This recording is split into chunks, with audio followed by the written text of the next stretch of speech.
कृष्ण कहते हैं, समय कभी नहीं रुकता। यदि आज बुरा चल रहा है तो कल अवश्य अच्छा आएगा। आप सिर्फ निस्वार्थ भाव से कर्म कीजिए और वही आपके हाथ में है।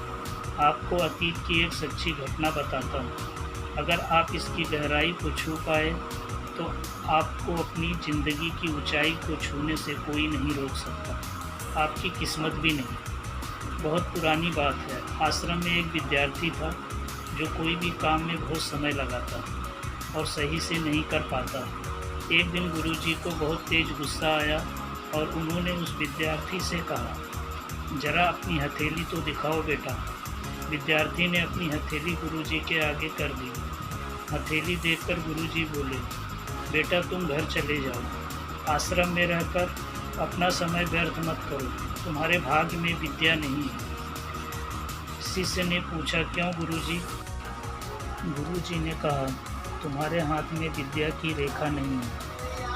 गुरुजी ने एक होशियार विद्यार्थी की हथेली उसे दिखाते हुए कहा, यह देखो, यह है विद्या की रेखा। यह तुम्हारे हाथ में नहीं, इसलिए तुम समय नष्ट न करो और घर चले जाओ और वहाँ अपना कोई काम देख लो। उसके बाद उस विद्यार्थी ने अपने जेब से एक चाकू निकाला जिसका इस्तेमाल वह रोज़ सुबह अपनी दातुन काटने के लिए करता था। उस चाकू से उसने अपने हाथ में एक गहरी लकीर बना ली जिसके कारण उसके हाथ में खून बहने लगा। तब वह गुरुजी से बोला, यह लीजिए गुरुजी, मैंने अपने हथेली पर विद्या की रेखा बना ली। यह देखकर गुरुजी द्रवित हो गए और उन्होंने उस विद्यार्थी को गले से लगा लिया। गुरुजी बोले, बेटा तुम्हें विद्या सीखने से कोई ताकत नहीं रोक सकती। दृढ़ निश्चय और परिश्रम हाथ की रेखाओं को भी बदल देती है।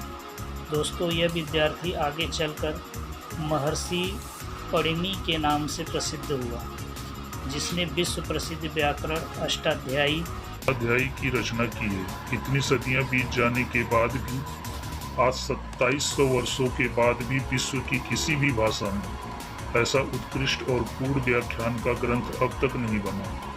तो दोस्तों, इस कहानी की शिक्षा ये है कि लोग चाहे जो भी बोले, हम हर एक को गलत साबित करते हुए अपनी लगन और कठिन परिश्रम के दम पर जो चाहे वो सब कुछ हासिल कर सकते हैं।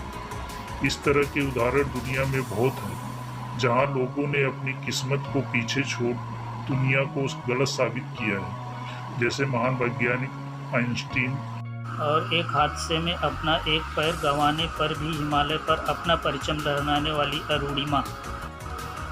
धन्यवाद दोस्तों।